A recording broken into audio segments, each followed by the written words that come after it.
Hi plant people! Good day and welcome back to our YouTube channel, Marjan's Garden. So today guys, ay bibigyan ko kayo ng update dito sa ating mga succulents sa ROS. And ayan, ipapakita ko sila sa inyo guys. Kung kumusta na ba sila. Yan, sobrang init po ngayon.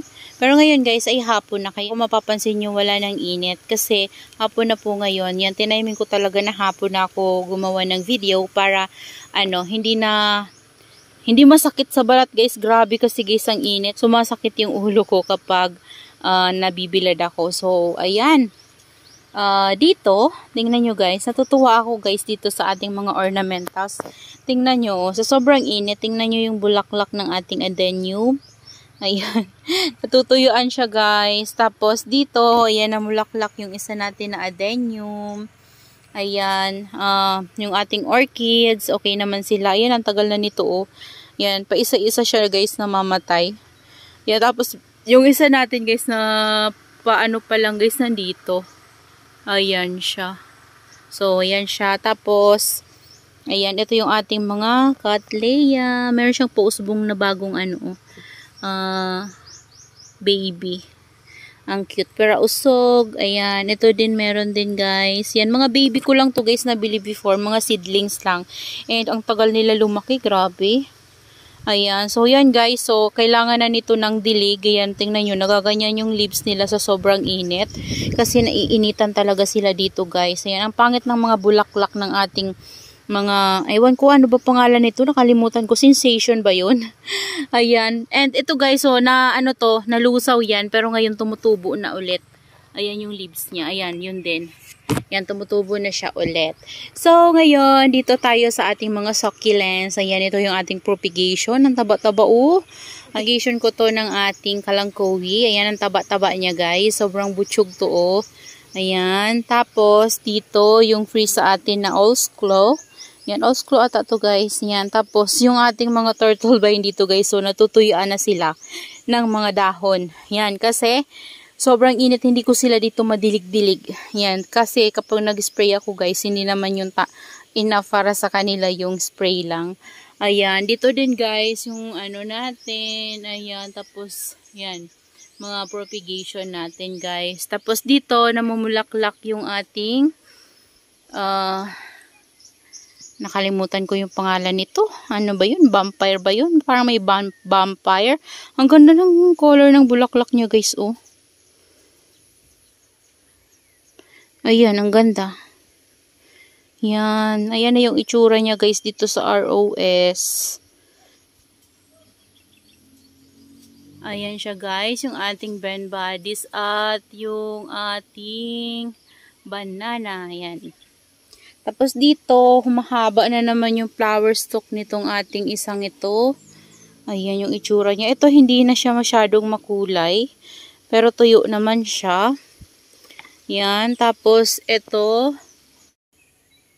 Ayan siya guys. Tapos yun yung isa natin.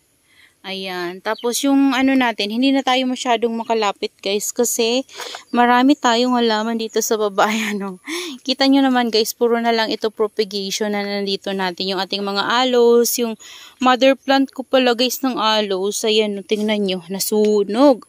Ayan, nasunog yung pinaka lower leaves niya. Pero yung sa top, okay naman siya. Tapos ito, natuyo na yung niya guys sa stalk niya. Ang dami nitong binulaklak. Yan, tanggalin na natin. Yan, putulin ko lang. Ayan siya guys. Nasunog yung lower leaves niya. Ayan. Tapos may baby na lumalabas dun, no. Ito yung pinakamalaki ko pa naman guys na aloe. Ayan, yung mga baby niya, tingnan nyo guys. So, ang lalaki na din. Yan yung mga baby niya. Ito pa. Yan, marami yan siya guys, babies. Yung iba na ibigay ko na sa kapatid ko. Yan, nandun banda, meron pa siya. Yan, basta marami akong na-propagate ng mga babies ng natin, ng red na to. Ayan siya, ito. Nagiging ganito yung color niya guys kapag stress siya. Ayan, ang ganda ng color niya kapag stress. Ayan, ito naman, marami din tayong na-propagate nito. May flower na naman siya ngayon. Katapos lang yan guys, mag-flower. Ayan, ito. Ayan, tapos yung dalawa, Yan, doon, meron din. Yan pa. Ang dami nila, guys. Ayan, tapos, eto naman, ang na-propagate ko sa kanya ay, alin ba na-propagate ko sa kanya? Ito ata, guys, sa kanya ata yan. Ewan ko, nalilito na ako, kasi ito magkamukha lang, oh. May pagkapareho, yan. Yung color nila, may pagkapareho sila ng white. Kaya nakakalito din ma-define yung nila, babies nila. So, ayan. Meron na rin tong baby doon, no? Tumutubo na siya ulit. Tapos, dito banda sa gilid. Ito, natutuyo, oh. Ayan, mga baby yan, guys, ng ating... Sana yung mother ko niyan? Hindi ko na mahanap yung mother ko niyan, ah. Ano ba yun? Ito.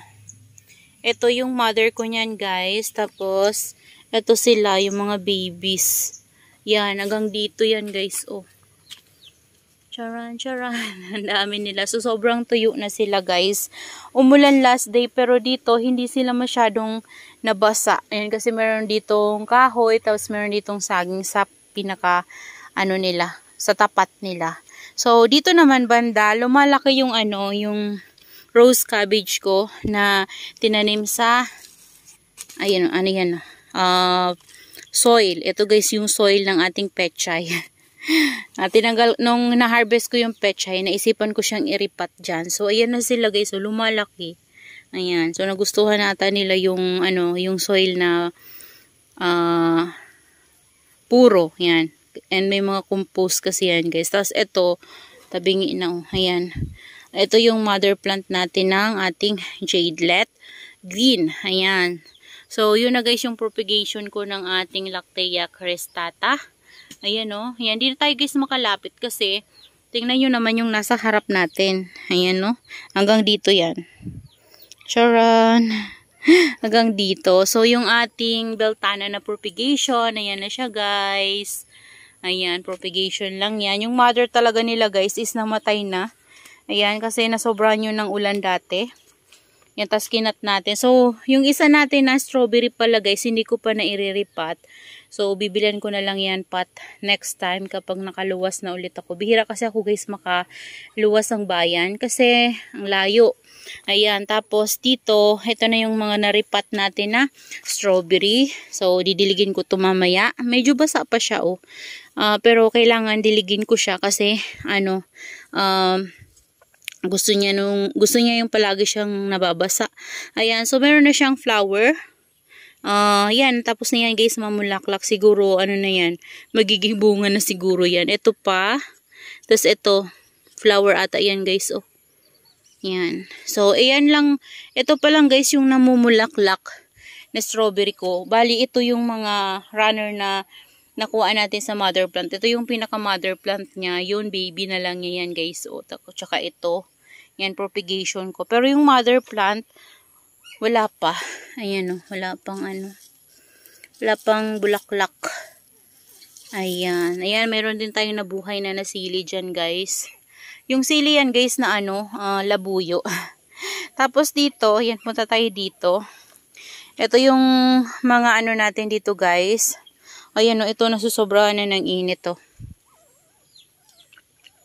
Ayan, ang ganda niya nakaraan.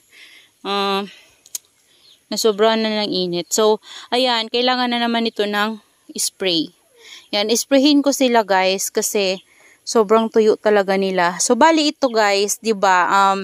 Hindi ko to, guys, niripat. Bali, ang ginawa ko dito, dinagdagan ko lang sila ng fresh na rice hull sa top. Yan, kasi bumaba na talaga, guys, yung mga soil nila. So, tinatamad ako mag-repat. So, ginawa ko, nagdagdag na lang ako ng fresh na rice hull sa top. So, bali yung dito banda na mga nakasabit, hindi ko na nalagyan. So, next time na lang. Kasi, yung dito lang muna, guys, yung inuna ko. Yan sila yung nilagyan ko muna, yung mga nakapatong natin dito. Ayan, yung ating propagation ng ating Darly Sunshine. Ayan, yan, beltana pa rin yan, guys. And halo-halo na yan sila dyan. Yung ating cactus dyan. Si bunny ears. Yan. Tapos, yung ating Fred Ives. Yan, lumaki na yung ating Fred Ives na propagation. Ito, guys, si yan, si Koala. Ayan, si Firestorm. Yan. Tapos ito, Ayan siya. Yan yung nasa loob natin ng greenhouse before. Nilabas ko na sila. Siguro 1 month na rin sila guys dito sa labas. Yan, okay naman sila guys, oh. Yan, tas ito yung propagation ulit natin ng Beltana. Ayan sila guys. Yan, meron pa tayong Beltana dyan. So, halo-halo na guys yung mga propagation na natin na nandito. Yan, halo-halo na sila. So, dito, ito yung pinaka-mother ko ng ating, ayan, sino ba yan? Nakalimutan ko yung ID niyan guys. Nakalimutan ko. Basta yan yung pinaka-mother natin. So, nung pinagkakat ko siya, punong-puno yan na pot na yan. Kinat ko siya guys kasi nilagay ko sa ibang pot. So, ang nangyari guys na sunburn. So, ayan na lang yung natira. Ayan. Tapos, yun yung buti na lang meron tayong mga propagation kahit saan-saan yan ganyan, no. Tornado. Ayan, tornado yung pangalan yan guys. Ayun, no, meron pa tayo doon. Ayan, halo-halo yan sila guys. Yan dito. So, hindi na sila punong-puno ng succulents kasi yung iba talaga guys, nasusunog yung iba. Yan, dito banda sa taas na to.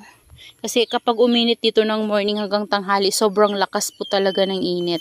So, kailangan talaga nilang diligan yung kusa kahit na nandito sila guys sa ROS ngayong tag-init. Kailangan talaga nila ng kusang dilig para hindi sila masobrahan sa tuyo. Kasi guys, kapag nasobrahan sila guys sa tuyo, nawala na sila talagang masipsip na water, doon na sila umiinom sa leaves nila. So, hanggang sa nagkakaroon na sila ng dry rot. Ayan, yun doon pumapasok yung dry rot sa ating mga succulents kapag nasobrahan sila ng tuyo, sobrang init, tapos hindi pa natin sila madiligan, nagkakaroon sila ng dry rot sa stem. Yan. So, ang nangyayari doon guys is, nadadry yung ganyan na stem ng ating succulent. So, maganda lang kapag ganun kasi yung top, hindi namamatay. Yung ganito lang, yan, nagkakaroon yun siya guys ng aerial roots. Tapos mabubuhay nyo yun siya guys kapag naagapan nyo. Ayan, ito olive propa ko lang to ng Purple Delight. Ayan sila dito guys. Ayan o. Yan, pinapabayaan ko lang itong mga nandito ko guys. Ayan o. Ito nga o. Dati maliit lang yan, lumaki na o. May mga pa kasi nung naglagay tayo ng fresh na Rizal. Yan, mayroon tayong mga Darly Sunshine dyan guys. So, yan lang guys yung update sa ating mga yan, nahihirapan tayo pumunta dyan. Yan yung update sa ating mga succulents dito sa ROS. So, ayan sila lahat guys. Ayan. So, yung dito, hindi pa ako ulit nakapagtanim ng pechay. So, dadagdagan ko pa yung soil na yan. Ayan, ito yung pot ng ating guys, string of tears na niripat natin doon sa malaking pot. So, ito yung update sa kanya. Ayan, dami niyang babies talaga guys. Grabe Kaso lang guys, yung leaves niya talagang maliliit. Ayan lumiit talaga siya. Pero dito sa mga bagong tubo na leaves yan, lumalaki na yung mga leaves niya. Pero ang dami-dami niyang babies. Hanggang ilalim mo, may mga maliliit pa guys sa ilalim na sumusulpot. Ayan. Ito mayroon na naman lumalabas na dahon. Ibig sabihin, mayroon na naman yan dyan patubo. So dito naman, tingnan nyo to padami na din to guys. Ayan Ayan meron na naman siyang mga bagong usbong na mga babies. Ayan. Mga bagong babies yan guys. So, ayan guys yung update sa ating mga succulents na nandito. And, yung ating mother plant ng Darly Sunshine guys, tingnan nyo na namayat na talaga siya guys at sobrang tuyo na siya dyan. Hindi ko siya nadidilig. So, siguro mamaya isusok ko siya sa water. Yan, kasi nakita ko siya ngayon. Yan, sa dami kasi nila guys, hindi ko na lahat sila ma-check. Yan, isa-isa. Kasi, grabe, ang dami talaga nila guys. Ayan lalo na yung mga propagation natin. Hindi ko na kinakaya na tingnan sila palagi isa-isa. So, lalo na sa pagdidilig. Yan, tingnan nyo naman dito. Yan, madudungis yung nandito natin kasi nag-spray tayo ng Daytane Blue and then nagbudbud din ako sa kanila guys ng DE powder. Yan, pinagpalit ko pala yung ating Lola at saka yung ating Echeveria Bianca. Ayan Kasi naumpog yung naumpog. Nasasabit dito guys yung ating Echeveria Bianca na malaki. Ayan Yan, sobrang laki na guys ng Echeveria Bianca natin. So, kung nanonood kayo ng ating vlog before pa guys, makikita nyo itong Bianca na to na dating nasa oblong pot at nilipat natin dyan. At ngayon, tingnan nyo naman guys sa laki Ayan, ang laki na talaga niya. Grabe. Yung ating lola, oh. Charan. Ayan. So, yun lang guys, yung update sa ating mga succulents dito sa ROS. So, yan sila. Meron talagang natutuyuan kasi sobrang init. Pero, okay lang yan guys. Care nila yan guys. Yan, ito nga yung ating peach candy. Nakaka-recover na. Lumaki na rin guys yung baby niya. Oh. Charan. Tapos yan. Tapos kaso lang, meron silang mga natuyong baby. Kasi paikot yung baby na yan, 'di ba? So, meron silang natuyo. Ayan, ito natuyo. Ayan, ito natuyo. Ayan, basta meron siyang mga natuyo. So, ito yung pinaka mother plant natin. Ayan, plano ko sana yung ikat kasi di ko nakinat. And, maraming ganyan na lumalabas ngayon guys. And gustong gusto ko talaga si peach candy. Pero, hindi na ako nag-a-add kasi madali lang talaga siya guys mai-propagate sa leaves. So, meron pa akong mga propagation yan sa leaves doon sa loob ng ating greenhouse. So that's all for today's video guys, and I hope you enjoy watching, and see you on my next vlog. Happy gardening everyone. Bye bye.